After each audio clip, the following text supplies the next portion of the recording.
The space around Earth's solar system rippled like water disturbed by a thrown stone. Reality itself seemed to bend and twist as massive shapes pushed through the fabric of space-time. One by one, enormous alien warships materialized from the darkness between stars. First 10, then 100, then 1,000. The fleet kept coming, ship after ship, until the void sparkled with the running lights of 9,900 alien vessels. Admiral Thexvar stood on the command deck of his flagship, watching the blue-green planet that would soon belong to the Velkari Empire. Earth hung in space like a jewel, completely unaware of what was coming. The Admiral's 4 eyes studied the primitive world with casual interest. This would be conquest number 48 for his Grand Armada. Each victory had been easier than the last. "Status report," Thexvar commanded in his native tongue. His voice carried the authority of someone who had never known defeat. His second-in-command, Commander Vextar, approached with a data tablet. "All ships have successfully jumped into the system, Admiral. Long-range scans confirm the intelligence reports. The humans have barely achieved basic space travel. Their most advanced vessels are crude chemical rockets that can barely reach their own moon." Thexvar allowed himself what his species considered a smile. The humans had no energy shields, no faster-than-light weapons, no quantum barriers. Their entire space-based military consisted of a few orbital platforms and some primitive stations scattered around their system. It would be like crushing insects. "Have they detected us yet?" the Admiral asked. "Unknown, Admiral. Their sensor technology is extremely limited. Even if they have noticed our arrival, they lack the capability to understand what they are seeing. On Earth, Captain Dong-Yun Park was having the worst morning of his life. He stood in the command center of the United Earth Defense Force, staring at a screen that made no sense. The display showed thousands of contacts appearing at the edge of their solar system, each one larger than anything humanity had ever built. "Are you sure these readings are correct?" Dong-Yun asked his sensor operator, a young woman named Mina Kim. Her hands shook slightly as she ran the scans again and again. "Yes, sir.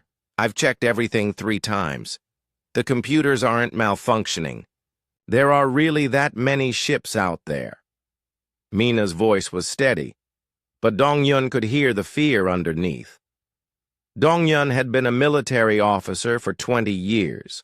He had trained for many scenarios: asteroid impacts, solar flares, even the possibility of contact with alien life. But no one had prepared him for this. 9,900 ships. The number was so large it seemed impossible. "Get me President Nam on the secure line," Dong-Yun ordered. "And wake up everyone in the chain of command. I don't care what time zone they're in." Across the solar system, other humans were beginning to notice something was wrong. On Mars Defense Station, Commander Jinho Lee watched his instruments with growing alarm. The alien fleet was spreading out, positioning ships at key points throughout the system. They were cutting off escape routes, surrounding the inner planets.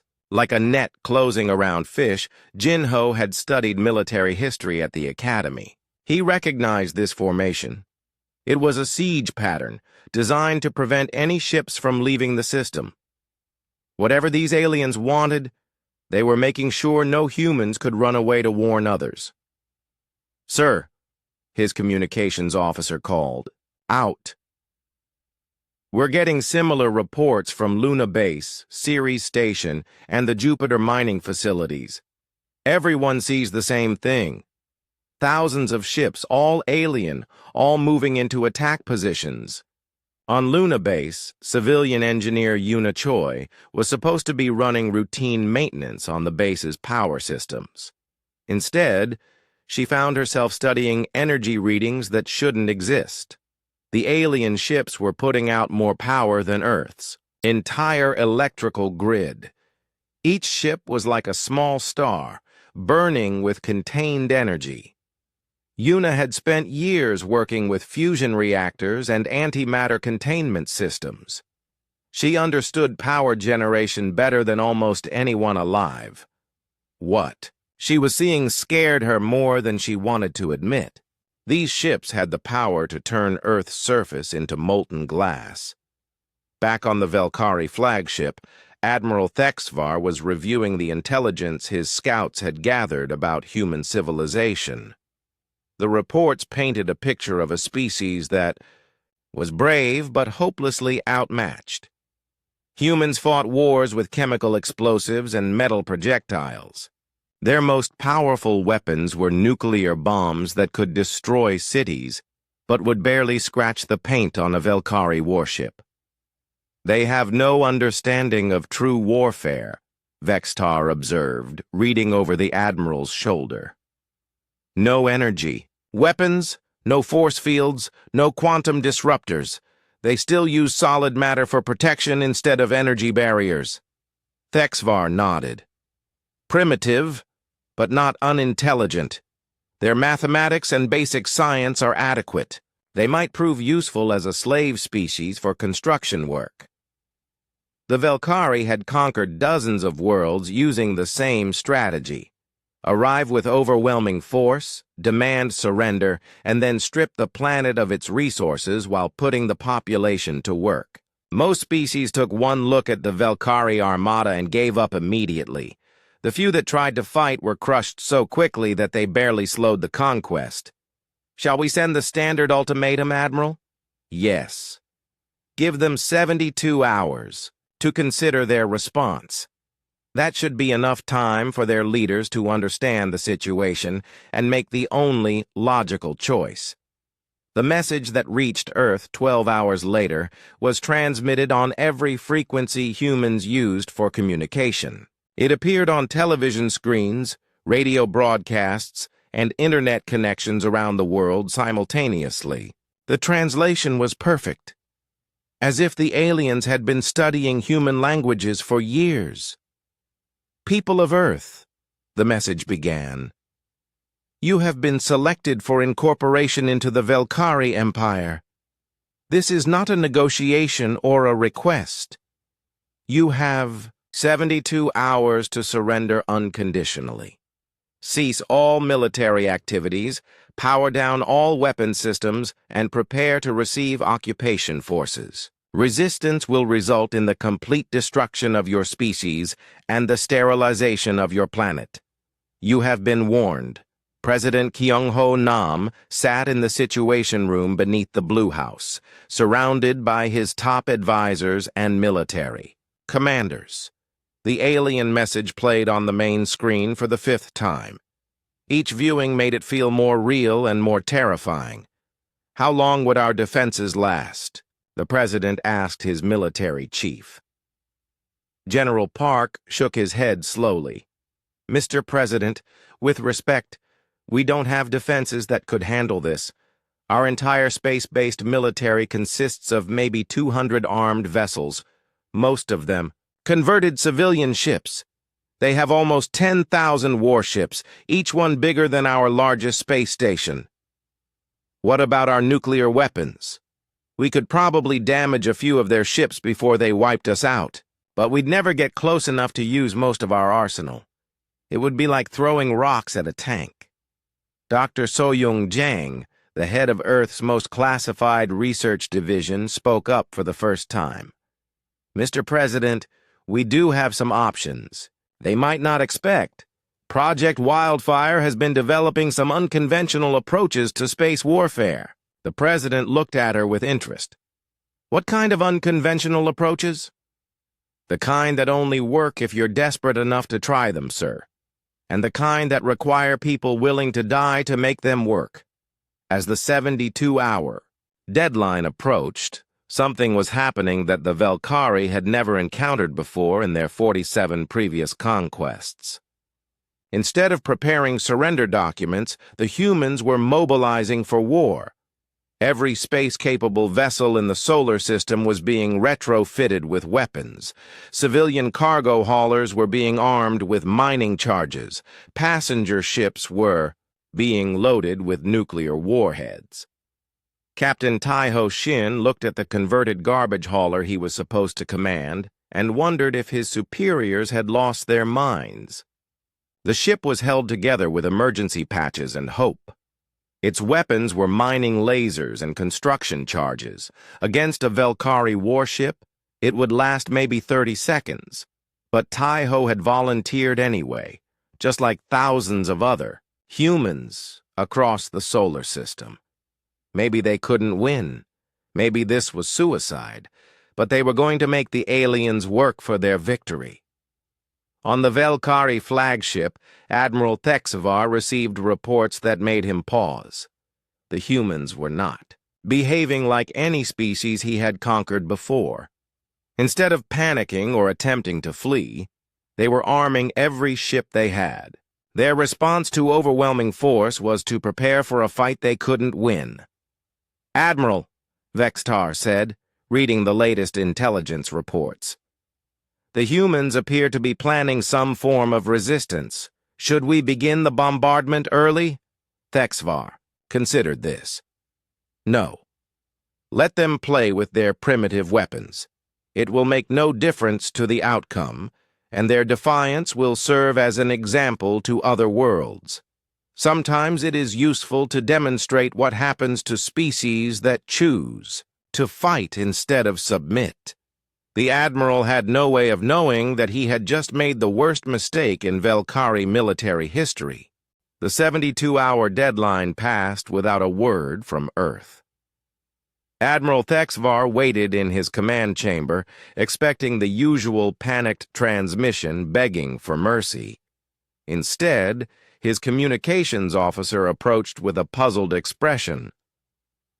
"Admiral, we are receiving a transmission from the human homeworld, but it is not a surrender." Thexavar's 4 eyes narrowed. "What are they saying?" "They are asking for clarification, sir. They want to know exactly what incorporation into the Velkari Empire means. They are requesting examples from previous conquests." The Admiral almost laughed. No species had ever asked for details before agreeing to surrender.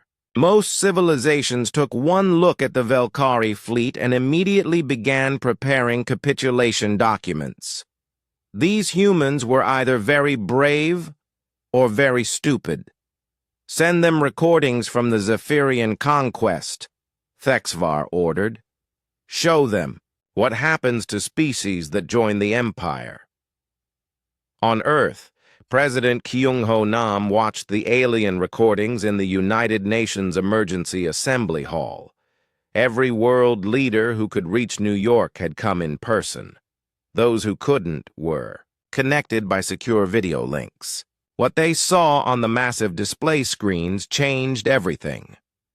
The first recording showed a planet covered in crystal cities that sparkled like jewels under a red sun. The Zephyrians had built beautiful structures that looked like living art. Then the Velkari ships arrived. Within days, the crystal cities were being torn down by slave labor. The Zephyrians themselves were being loaded onto transport ships like cattle. The second recording was from a water world where an aquatic species had lived in harmony with their ocean environment. The Velkari drained the seas to mine rare minerals from the ocean floor. The aquatic people died by the millions as their world turned into a desert. The third recording showed a species that looked almost human, working in massive factories under Velkari guards. They were building weapons and ships for the Empire, using the resources stripped from their own world. The look in their eyes was the worst part. There was no hope left, only the mechanical movements of people who had forgotten how to dream. When the recordings ended, the assembly hall was silent for a long moment. Then President Nam stood up. "I call for an immediate vote," he said. "All in favor of unconditional surrender to the Velkari Empire, raise your hands." Not a single hand went up, not one. All in favor of resistance, regardless of the cost, raise your hands. Every hand in the room shot up. The video connections showed the same thing from around the world. The vote was unanimous. President Nam turned to face the camera that would carry his message to the alien fleet. "Admiral Thexvar, you have shown us what surrender means. We have seen what happens to species that join your empire. Our answer is no. We will fight." Dr. Soyoung Jong stood in the depths of the Cheyenne Mountain Complex, surrounded by the most brilliant minds humanity had ever produced. Project Wildfire had been kept secret for 10 years, developed in case humanity ever faced an extinction-level threat. Now that threat was here. "Ladies and gentlemen," she said to the assembled scientists and engineers, "everything we've worked on, every crazy idea we've explored, every experiment that seemed too dangerous to try, we're going to use all of it." The main screen displayed their arsenal of desperate measures. Kinetic kill vehicles that could accelerate to a significant percentage of light speed, antimatter warheads that violated 3 different international treaties, quantum mines that could tear holes in space-time itself, and dozens of other weapons that existed only because humans were willing to consider options that sane species wouldn't touch. Captain Taiho Shin looked at his converted cargo hauler and tried not to think about how insane this plan was. His ship, the Lucky Strike, had been a garbage collection vessel just a week ago. Now it was armed with enough antimatter to vaporize a small asteroid. "Remember," his weapons officer, Petty Officer Hyun-Soo Lee, said over the comm system, "we only get one shot with this thing. The containment system won't survive the weapon's discharge." Taeho nodded. One shot, and then they would either be dead or running for their lives in a ship with no working weapons. It wasn't much of a battle plan, but it was what they had. All across the solar system, similar conversations were happening. On Ceres Station, former asteroid miner Ji-hoon An explained to his crew how they were going to turn their mining charges into ship killers. On Mars Defense Station, Commander Jin-ho Lee briefed his pilots on tactics that would have been considered war crimes if they were fighting other humans. "The aliens expect us to fight like civilized people," Jin-ho told his squadron. "Formation flying, honor duels, clean engagement rules. We're not going to do any of that. We're going to fight like pirates, terrorists, and madmen. We're going to do things that will make them afraid to sleep at night." Lieutenant Mina Kim worked frantically in the communications center, coordinating with resistance cells around the solar system. Every space station, every mining facility, every scientific outpost was being turned into a fortress. The humans were creating a network of interconnected strongholds, each one capable of independent action, but sharing information in real time.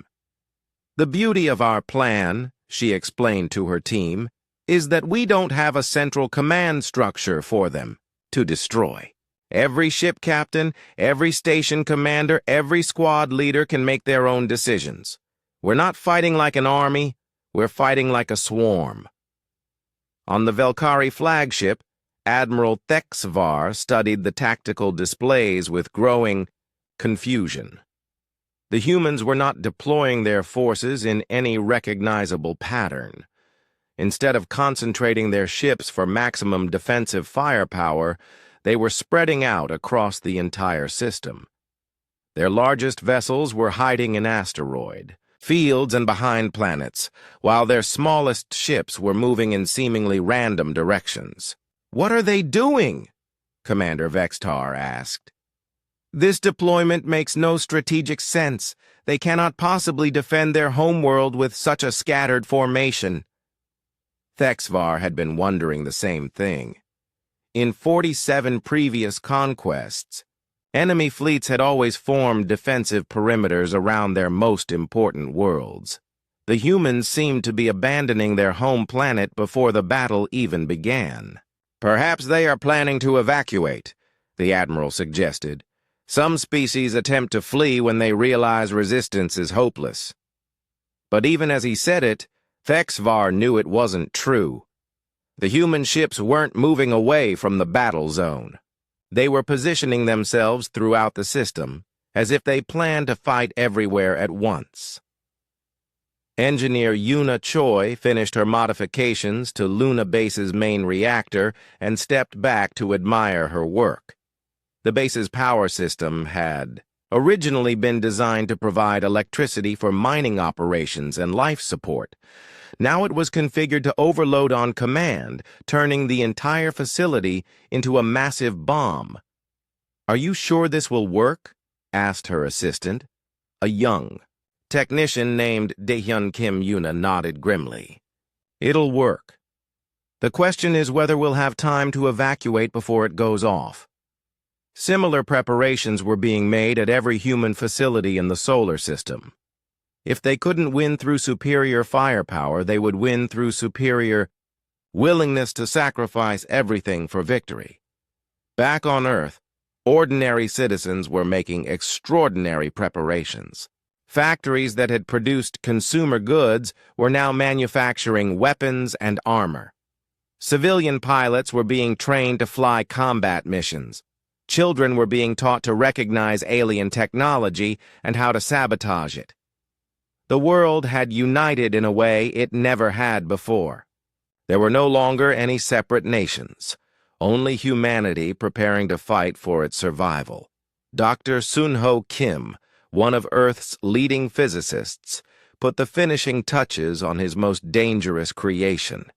The device looked harmless enough, just a small metal cylinder about the size of a coffee can.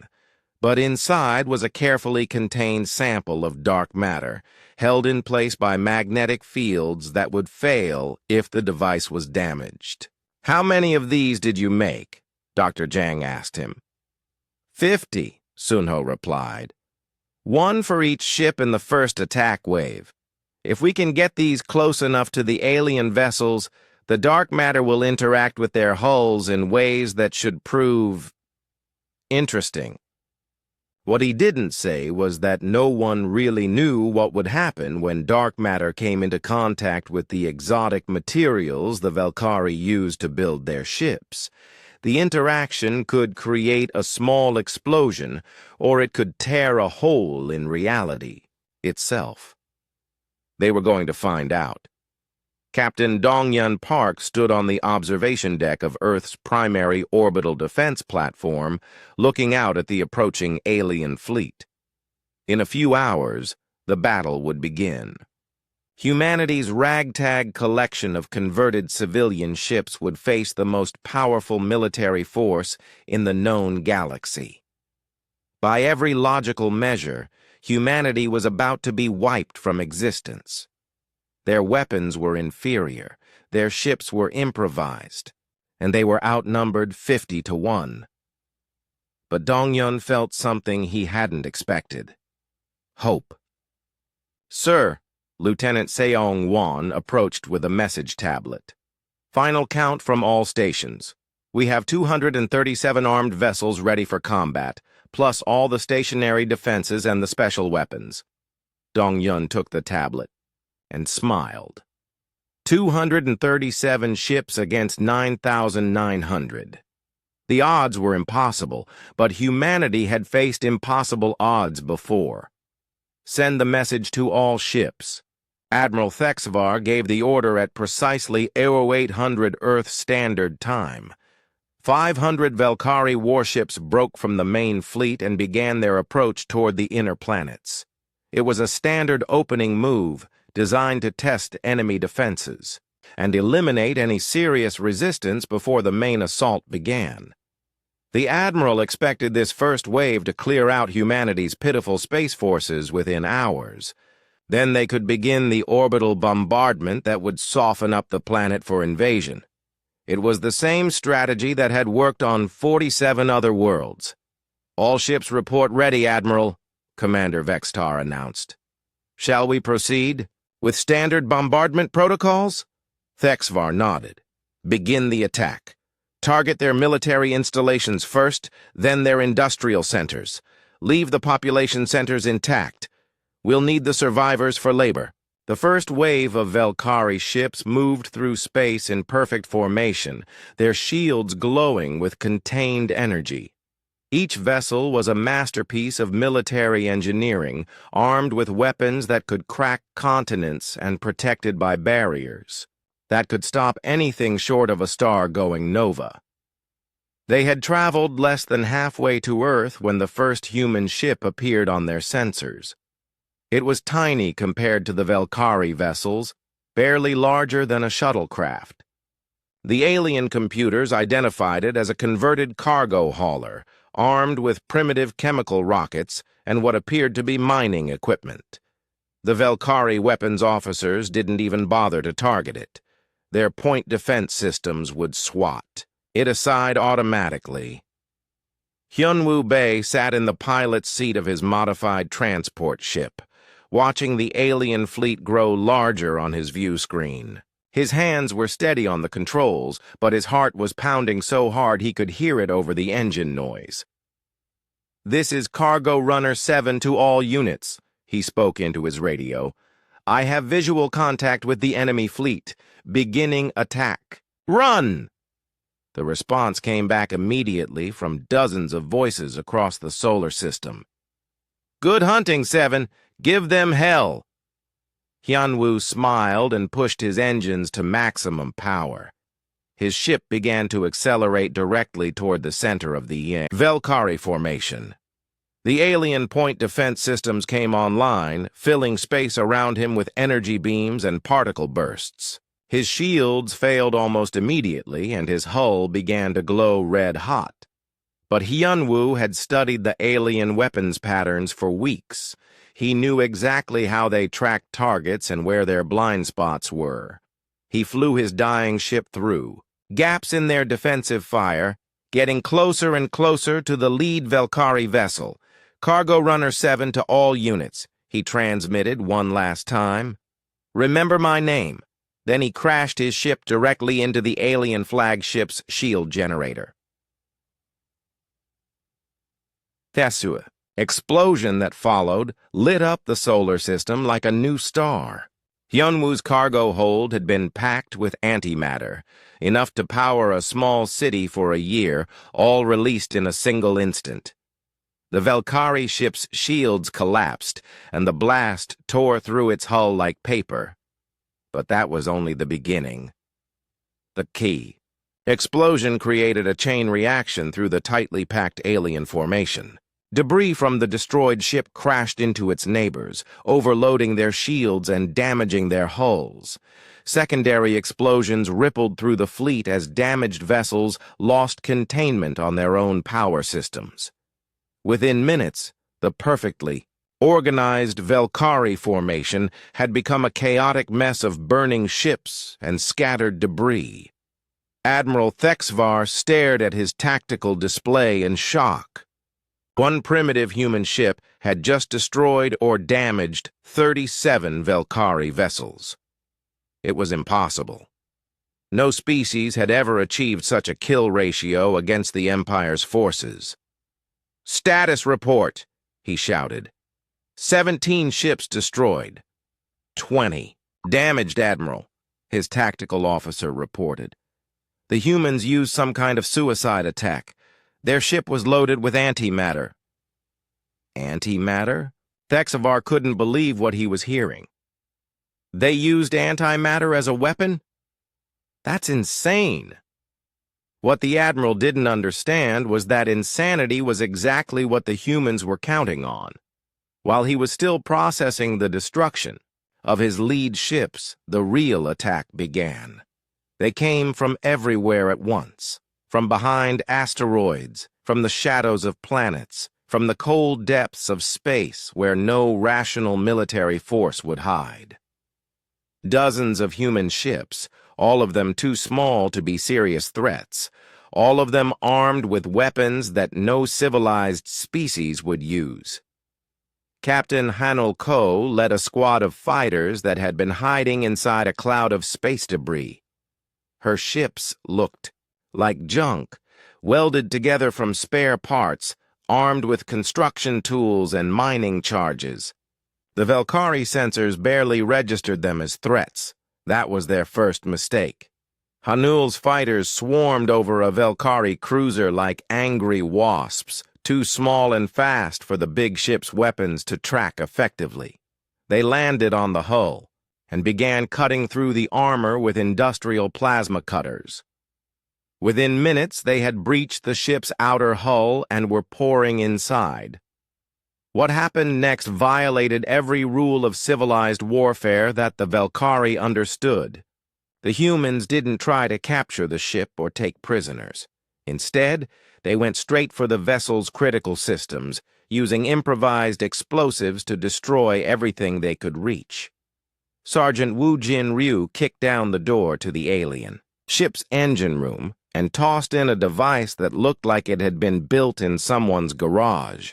The Velkari engineers inside barely had time to register what was happening before the bomb went off, turning their carefully designed reactor into a miniature sun. The Velkari cruiser split in half and began to drift, completely dead in space.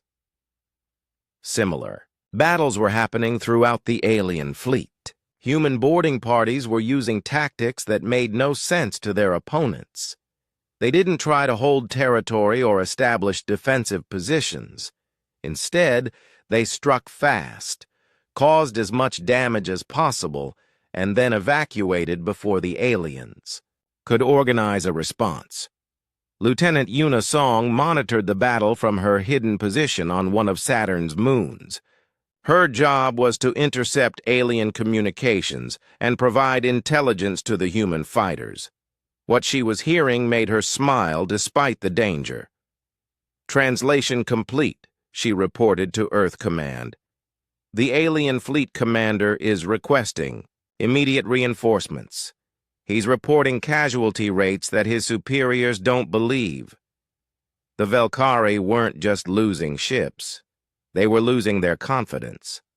For the first time in their military history, they were facing an enemy that seemed to get stronger with each loss. Every human ship that was destroyed took multiple alien vessels with it. Dr. Soon-Ho Kim watched from Earth's primary observatory as his dark matter weapons found their targets. The devices were too small for the Velkari sensors to detect. But when they made contact with alien hull materials, the results were spectacular. Dark matter didn't interact with normal matter in predictable ways. Sometimes it created small explosions. Sometimes it made the target ship's hull become transparent, allowing atmosphere to leak into space. Once, it seemed to make a Velkari vessel phase partially out of normal space-time, leaving it spinning helplessly between dimensions. The theoretical models didn't predict half of these effects, Soon-Ho muttered to his assistant. "We're making up physics as we go." But it was working. The alien fleet was in chaos, and they still hadn't reached Earth's main defenses. Commander Jin-Ho Lee launched from Mars Defense Station with the last squadron of human fighters in reserve. His ships were the newest and best equipped that humanity had, which meant they might last more than 5 minutes against Velkari vessels. "Remember," he told his pilots over the radio, "we're not trying to win a clean victory. We're trying to make them afraid. Every ship we kill, every tactic we use that they don't expect, makes it harder for them to predict what we'll do next." His squadron spread out and began hunting individual Velkari ships, using hit-and-run tactics that the aliens had never encountered before. They would appear from behind cover, fire everything they had, and then disappear before the enemy could. Respond effectively. The humans were fighting like pirates, not like a proper military force. They had no honor codes, no rules of engagement, no concern for their own survival. They were willing to ram their ships into enemy vessels, to use weapons of mass destruction in close combat, to sacrifice entire crews for a single kill. It was working because the Velkari had never faced an enemy like this before. They were used to fighting civilized opponents who followed predictable patterns and respected certain limits. The humans seemed to have no limits at all. Back on the Velkari flagship, Admiral Thexvar was receiving damage reports that made no sense. His first wave of 500 ships had been reduced to less than 400 in just 3 hours of combat. The humans were supposed to be primitives with inferior technology. Admiral, his communications officer approached with obvious reluctance. We're receiving a transmission from the human homeworld. They're taunting us, sir. Taunting us? What are they saying? The officer activated the main screen, and President Nam's face appeared. He was smiling. Admiral Thexvar, the human leader said. Thank you for the demonstration of Velkari military tactics. We've learned quite a lot from watching your ships operate. I hope you've learned something from watching ours. The transmission ended, leaving the bridge in stunned silence. Commander Vextar finally spoke. Admiral, perhaps we should contact the High Command. Request additional forces. 3 weeks had passed since the first battle, and Admiral Thexvar was beginning to understand that he had made a terrible mistake. The Velkari fleet had lost over 1,000 ships, while the humans seemed to grow stronger with each passing day. Report, he commanded his tactical officer, trying to keep the frustration out of his voice. The humans have established what they call wolf pack formations, Admiral. Small groups of ships that work together but operate independently. They strike from asteroid fields, use planetary gravity to accelerate their attacks, and retreat before we can organize a response. Thexvar studied the tactical display. The humans had turned the entire solar system into a battlefield. There were no safe zones, no secure supply lines, no predictable patterns. Every piece of space debris could hide an ambush. Every routine patrol could be a suicide mission. Captain Esol Park commanded one of these wolf packs from her converted mining vessel, the Asteroid Dancer. Her fleet consisted of 12 ships, all of them volunteers who had given up any hope of surviving the war. They lived in the asteroid belt now, using the rocks as cover and the zero-gravity environment as their hunting ground. Target acquired. Her sensor operator, Yongsu Nam, reported quietly. Velkari supply convoy, 3 ships heading for the Jupiter staging area. Esol smiled grimly. All ships prepare for attack pattern Delta. Remember? We're not trying to capture supplies. We're trying to make them afraid to send convoys through our space. Her wolf pack moved through the asteroid field like ghosts, their ships painted, black and running on minimal power to avoid detection. They had learned to think like predators, to see the alien ships not as superior opponents, but as prey that happened to be better armed. The Velkari convoy never saw them coming. The attack lasted exactly 4 minutes. Isil's ships appeared from 3 different directions, fired everything they had, and then vanished back into the asteroids before the aliens could coordinate a response. All 3 supply ships were destroyed, along with their escort vessels. Asteroid. Dancer to all packs, Isil transmitted on the encrypted channel. Supply Route 7 is now closed. Recommend pattern Gamma for cleanup operations. Similar messages were being sent across the solar system as human wolf packs severed Velkari supply lines one by one.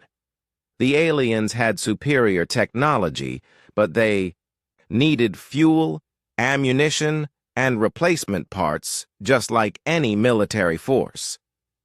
The humans were systematically cutting them off from everything they needed to maintain their fleet.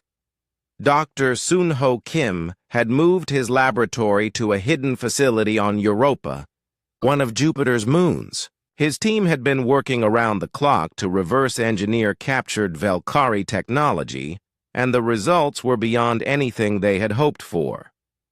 The alien power systems are actually quite elegant, he explained to Dr. Jiang over a secure video link. They use quantum cascade generators that produce energy by manipulating subatomic particles. But they're designed for efficiency, not for the kind of abuse we put our equipment through. What Sun-Ho had discovered was that human engineering philosophy was completely different from alien thinking. The Valkyrie built their technology to last for centuries, to operate within safe parameters, to minimize risk. Humans built things to work under extreme conditions, to be repaired with improvised parts, and to fail in spectacular ways when necessary. We've modified their shield generators to overload on command, Sun-Ho continued. Their weapons to fire, at rates that will burn them out in minutes. Their engines to produce twice the rated power for short periods before they explode. We're turning their own technology into suicide weapons. The hybrid ships that resulted from this work were monstrosities, by any reasonable engineering standard. They combined Valkyrie energy weapons with human weapons targeting, alien shield technology with human armor plating, and quantum engines with chemical rocket boosters. They were dangerous to everyone around them, including their own crews. Dayun. Choi was one of the pilots brave enough to fly these hybrid fighters. Her ship, which she had nicknamed Controlled Insanity, was armed with weapons that no sane engineer would put on the same vessel. Valkyrie plasma cannons were mounted next. To human nuclear missiles. Quantum disruptors shared power with antimatter containment systems. The whole thing was held together with emergency patches and determination. "Control, this is insanity," she reported, as she prepared for launch from the hidden base on Titan. "All systems are green, which probably means they're about to explode." "Copy. Insanity? Try not to blow up until you reach the target area." Dayun grinned and pushed her engines to full power. The ship accelerated faster than anything the Valkyrie had ever built, but it also shook like it was about to come apart. That was normal for human hybrid technology. Her target was a Valkyrie battle group that thought it was safely positioned behind Jupiter's radiation field. The aliens were using the planet's magnetic field to shield their ships from human attacks, not realizing that the humans had learned to navigate through radiation that would kill most organic life forms. Dayun's attack run lasted less than 30 seconds. She appeared from behind Jupiter's red spot, fired every weapon on her ship simultaneously, and then disappeared back into the radiation field before the aliens could respond. Behind her, 3 Valkyrie warships burned like new stars. The psychological impact on the alien fleet was becoming as important as the physical damage. The Valkyrie were used to fighting predictable opponents who followed established military doctrines. The humans seemed to make up new tactics every day, and none of them made sense from a conventional military perspective. Commander Vextar brought Admiral Thexvar the latest intelligence reports with obvious reluctance. "Admiral, our analysts have been studying human combat patterns. They believe the humans are not following any recognizable military strategy." "What do you mean?" "They mean that the humans appear to be improvising everything. Each ship captain makes independent decisions. Each battle group uses different tactics. They have no central command structure that we can target, no supply chain that we can disrupt, no strategic objectives that we can predict." Thexvar felt a chill run through his body. "Are you telling me that we're fighting an entire species of military geniuses?" "No, sir. We're fighting an entire species of madmen who refuse to acknowledge that they're outgunned." The Velkari fleet was adapting as well, but their adaptations were limited by their own nature. They formed tighter defensive formations, improved their patrol patterns, and reinforced their supply convoys, but they couldn't change the fact that they were fighting according to rules that the humans completely ignored. Nari Huang coordinated human strikes from a mobile command center hidden in the Kuiper Belt.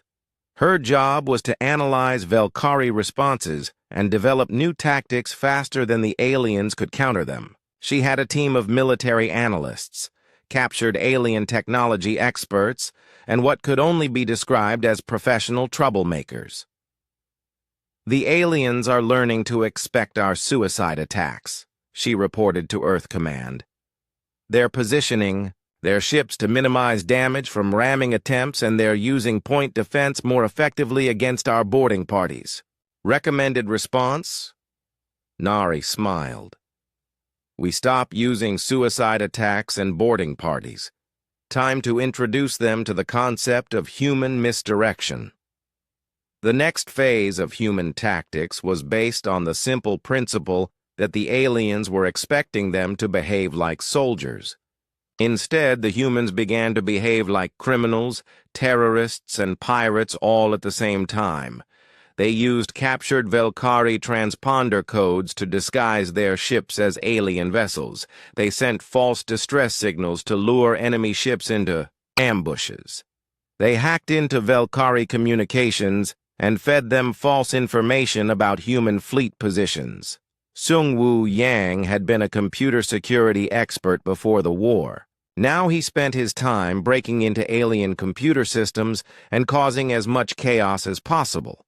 His latest creation was a virus that caused Velkari targeting computers to identify other Velkari ships as hostile targets. The beauty of this approach, he explained to his team, is that we don't have to destroy their ships ourselves. We just have to make them destroy each other. The virus spread through the Velkari fleet's communication network like wildfire. Within hours, alien ships were firing on their own allies, convinced that they were under attack by human vessels using perfect holographic disguises. Admiral Thexvar watched his fleet tear itself apart and felt something he had never experienced in 4 decades of military service: despair. The humans had turned his own ships into weapons against him. They were fighting a war where the normal rules didn't apply, where victory could come from any direction, where defeat could arrive, disguised as an ally. "Admiral," his communications officer reported, "we're receiving a message from the High Command. They're sending additional fleets to assist us." Thexvar nodded, but he wondered if more ships would actually help. The humans seemed to see each new Velkari vessel not as a threat, but as an opportunity. More ships meant more targets, more chances to capture technology, more possibilities for the kind of chaos that the humans specialized in creating. "How many reinforcements are they sending?" he asked. 3,000 ships, Admiral. The largest battle fleet in Velkari history. For the first time since the war began, Thexvar felt a spark of hope. Surely no force in the G. 6 months into what was supposed to be a 3-day conquest, Admiral Thexvar stood in his private quarters, staring out at the wreckage that had once been the most powerful fleet in Velkari history. Of the original 9,900 ships, fewer than 4,000 remained operational. The reinforcements had arrived 2 months ago, bringing the fleet strength back up to 7,000 vessels. Now, after constant human attacks, they were down to fewer than 3,000. "How is this possible?" he whispered to himself. The humans had maybe 300 ships left, most of them held together with scrap metal and desperation. By every law of physics and military science, they should have been wiped out months ago. The answer came from an unexpected source. intercepted human communications that his intelligence officers had finally learned to decode. Admiral, Commander. Vextar entered with a data tablet. You need to hear this. It's a conversation between human commanders from yesterday's battle. The recording played in translated Velkari. Two human voices, calm and casual, discussing the loss of an entire fighter squadron like they were talking about the weather. Sunspot Squadron took heavy losses, the first voice said. We lost 18 ships out of 20. Any survivors? 2 pilots made it to the escape pods. They'll be back in action within a week. Good. That attack pattern worked well. The aliens weren't expecting us to use our own wreckage as cover. We should try it again with modifications. Thexvar felt his blood turn cold. The humans were treating the loss of 18 ships as a learning experience. They were analyzing their own defeats to develop new tactics. They were treating this war like a laboratory experiment, using their own lives as test subjects. There's more, Admiral, Vextar said. We intercepted communications from their homeworld. They're not just replacing their losses. They're building new types of ships we've never seen before. Jae-hyun. Oh had been a cargo pilot before the war. Now he commanded the first human strike force to operate beyond their solar system. His fleet consisted of captured Velkari vessels, modified with human technology and crewed by volunteers who had nothing left to lose. Remember, he told his captains over the secure channel, we're not here to conquer territory. We're here to make them afraid to leave their home systems undefended. His target was a Velkari supply depot 3 star systems away from Earth.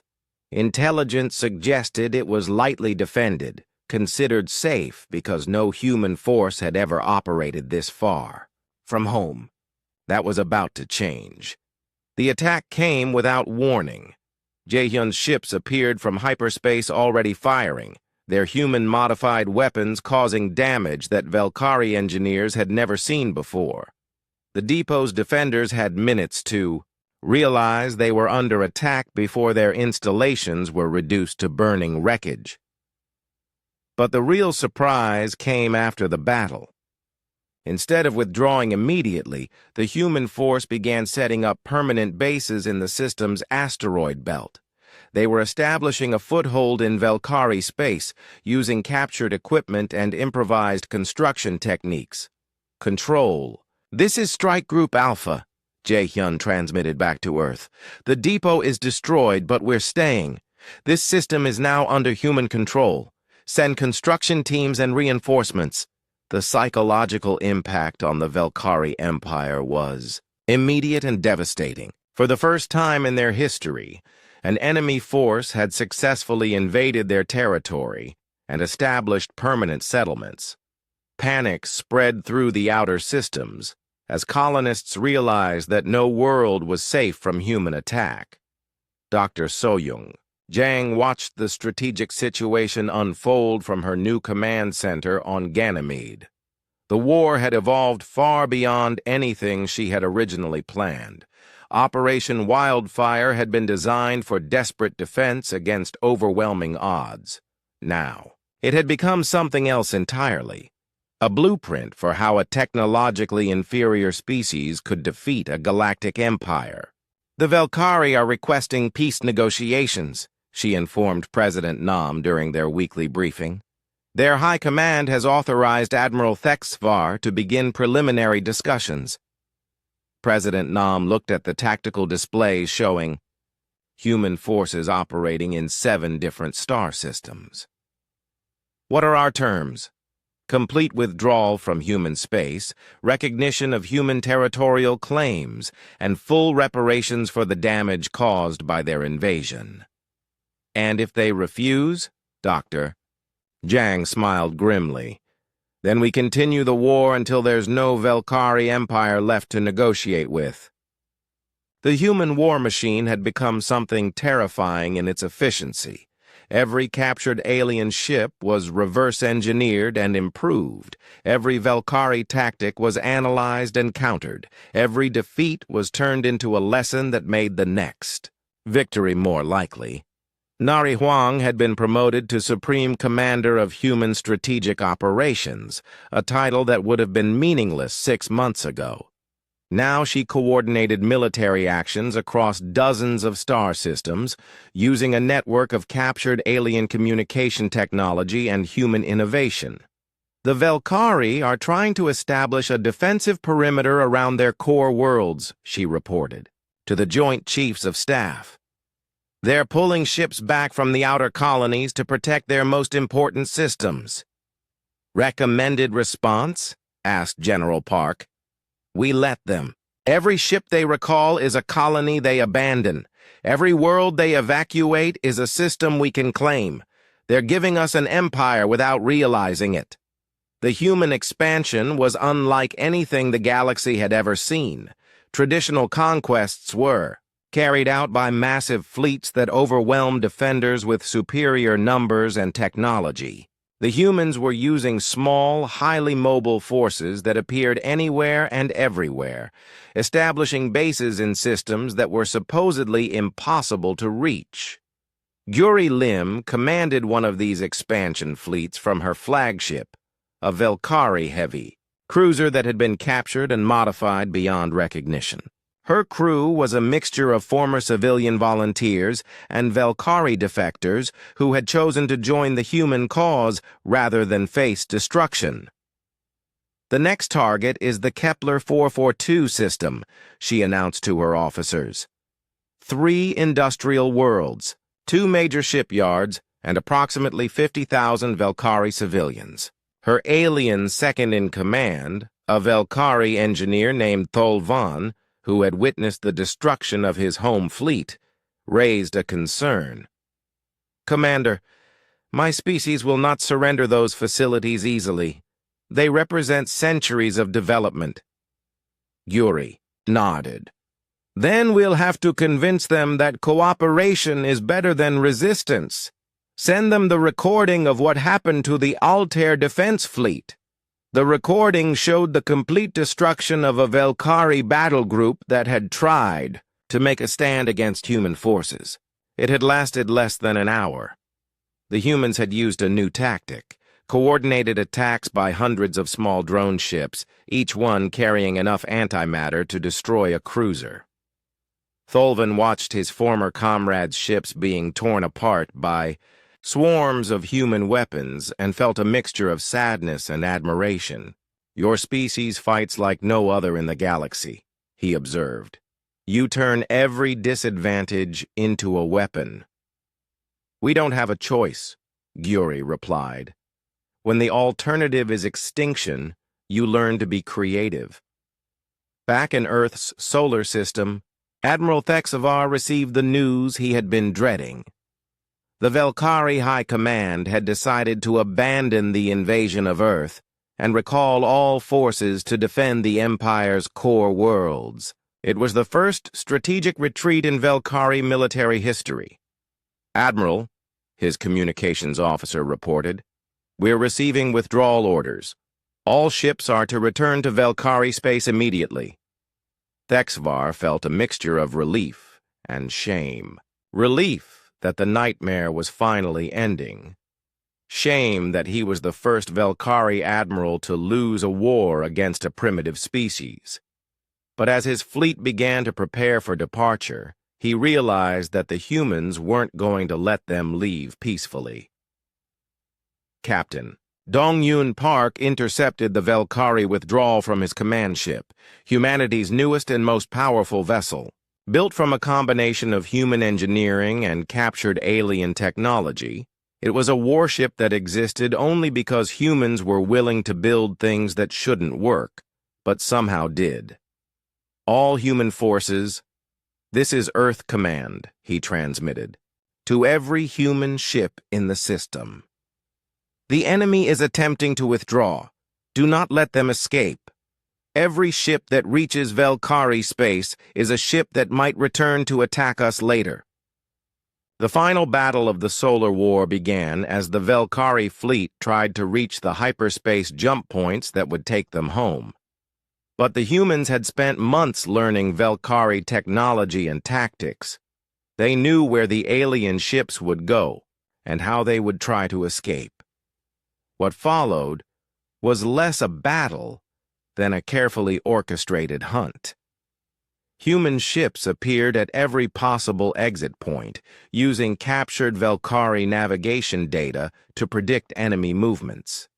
The aliens found themselves trapped in their own conquered space, surrounded by an enemy that had learned to use their own weapons against them. Minjae Quan led the final assault from his converted battleship, a vessel that had been built in the orbital shipyards around Mars using a design that combined the best of both species' technology. His crew included humans, Velkari defectors, and members of 3 other alien species that had decided to join the human cause. "Target the command ships first," he ordered his weapons officers. "Cut off their ability to coordinate, and the rest of the fleet will scatter." The battle lasted 6 hours and ended. 1 year after the first Velkari ship had appeared in Earth's solar system, fewer than 180 of the original 9,900 vessels limped back to Velkari space. They carried with them the most shocking military defeat in galactic history, and a story that would reshape how every species in the galaxy thought about warfare. Commander Vextar, now the highest-ranking survivor of Admiral Thexvar's fleet, stood before the Velkari High Council in the Empire's capital city. The Great Hall had been built to intimidate visitors with its soaring architecture and displays of conquest trophies. Today, it felt like a tomb. "Report," ordered High Chancellor Mordak, his voice echoing in the vast chamber. Vextar activated a holographic display that showed the progression of the war. The humans began with approximately 300 combat-capable vessels. By the end of the conflict, they had over 2,000 ships, most of them built from our own captured technology. The council members shifted uneasily. The idea that primitives could not only defeat Velkari forces but actually grow stronger by doing so was difficult to accept. "How many of our ships survived?" asked another council member. 178 vessels returned to Velkari space," Vextar replied. "Of those, 63 are too damaged for repair. The humans now control 47 Velkari warships and an unknown number of support vessels." High Chancellor Mordak leaned forward. "You are telling us that the humans now possess a fleet larger than many of our provincial governors command?" "Yes, Chancellor, but that is not the worst part." Vexatar changed the display to show a star map of the local galactic region. Red markers indicated human-controlled systems. There were over 30 of them, scattered throughout what had once been Velkari territory. The humans have not been content to simply defend their homeworld. They have established military bases in former Velkari systems and are actively expanding their territory. Intelligence reports suggest they are making contact with other species and offering military alliances. The silence in the council chamber was deafening.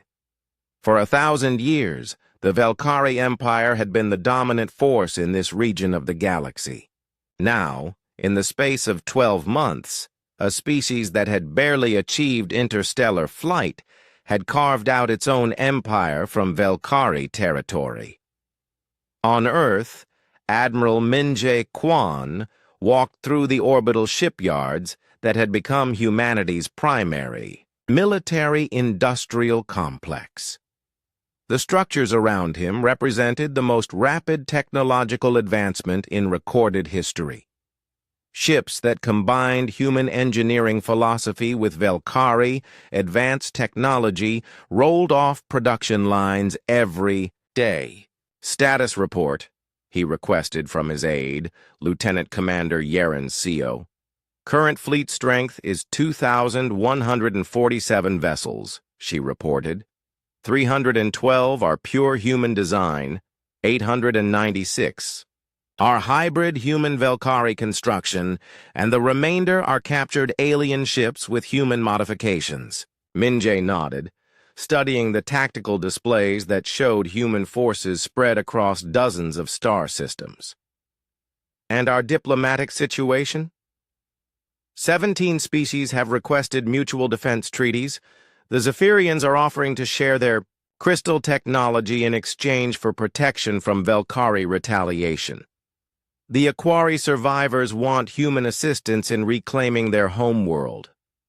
What had started as a desperate fight for survival had become something unprecedented in galactic history. Humanity was becoming the center of a new alliance based not on conquest, but on the promise that no species would ever again face extinction at the hands of an imperial power. Dr. So-Young Jong, now Earth's Secretary of Interstellar Affairs, reviewed the intelligence reports from across the galaxy. The Velkari Empire was in full retreat, abandoning outer colonies and concentrating their remaining forces around their core worlds. But more importantly, the Empire's subject species were beginning to rebel. The psychological impact has been enormous, she explained to President Nam during their morning briefing. For 1,000 years, species across the galaxy believed the Velkari were invincible. We proved that was wrong. Now everyone who was conquered by the Empire is wondering if they can fight back too. President Nam studied the reports of uprisings, independence movements, and outright rebellions spreading across former Velkari territory. Are we responsible for this chaos? We're responsible for giving hope to species that had forgotten what hope looked like, Dr. Jang replied. What they do with that hope is up to them. The human expansion continued, but it was unlike any imperial conquest in galactic history. Instead of enslaving conquered populations or stripping worlds of resources, the humans were offering protection, sharing technology, and establishing trade relationships. They were building an empire based on voluntary cooperation rather than forced submission. Captain Gyuri Lim had become the first human ambassador to the galactic community, though her ship was still armed heavily enough to level a small city. She stood before the Galactic Council, an organization that had been dominated by Velkari interests for centuries, and delivered humanity's first official statement to the wider galaxy. Members of the Council, she began, her words being translated into hundreds of languages simultaneously. 1 year ago, the Velkari Empire sent nearly 10,000 ships to conquer and enslave the human species. Today, fewer than 200 of those ships remain operational. The council chamber erupted in discussion as species that had never heard of humans suddenly realized they were looking at representatives of the force that had shattered the galaxy's most powerful empire. Humanity did not choose this war, Gyuri continued. We were defending our right to exist as a free species. But in defending ourselves, we learned something important, that the strongest military force in the galaxy is not the one with the best weapons or the most ships. It is the one that refuses to surrender, regardless of the odds. She paused, letting her words sink in before delivering humanity's message to the galaxy. Any species that desires peaceful contact with humanity will find us to be reasonable neighbors, eager to trade knowledge and resources for mutual benefit. We offer protection to those who cannot protect themselves, and alliance to those who share our belief that no species should live in fear of conquest. Then her expression hardened, and her next words carried the weight of humanity's recent victory. But to any species that believes it can enslave or destroy other civilizations, remember what happened to the Velkari fleet. Remember that of the 9,900 ships that came to conquer Earth, only a few lived to tell the tale. The message was clear. Humanity had arrived on the galactic stage not as supplicants seeking acceptance, but as the newest and most dangerous military power in known space. Chang Min-yu, Earth's first permanent representative to the galactic community, established humanity's embassy on the neutral world of Nexus Prime. The building was designed to reflect human architectural principles, functional, adaptable, and somehow both welcoming and intimidating at the same time.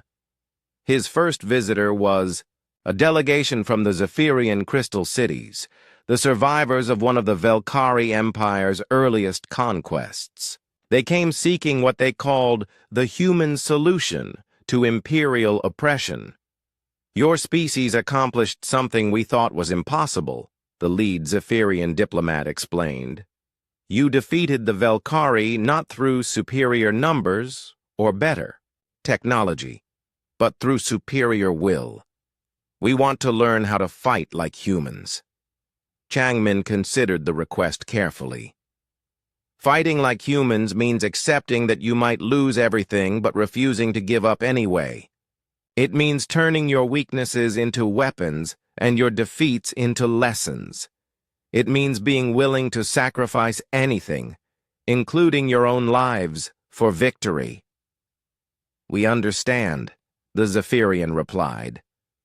Our species has been slaves for 300 years. We are ready to make any sacrifice for freedom. Similar conversations were happening across the galaxy as species that had been conquered by the Velkari or threatened by other imperial powers sent delegations to learn from humanity's example.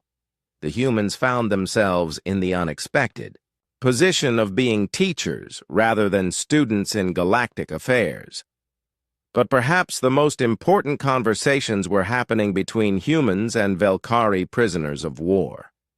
Engineer Tholvan, who had defected during the war, now served as a liaison between the species. His insights into Velkari psychology had been crucial to understanding why the Empire had collapsed so quickly after their defeat at Earth.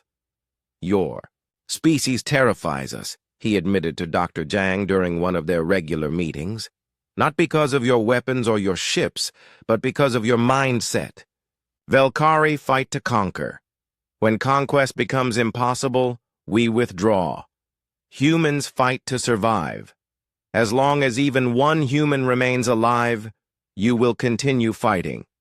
Dr. Zhang nodded. That's probably accurate. But we don't want to be terrifying.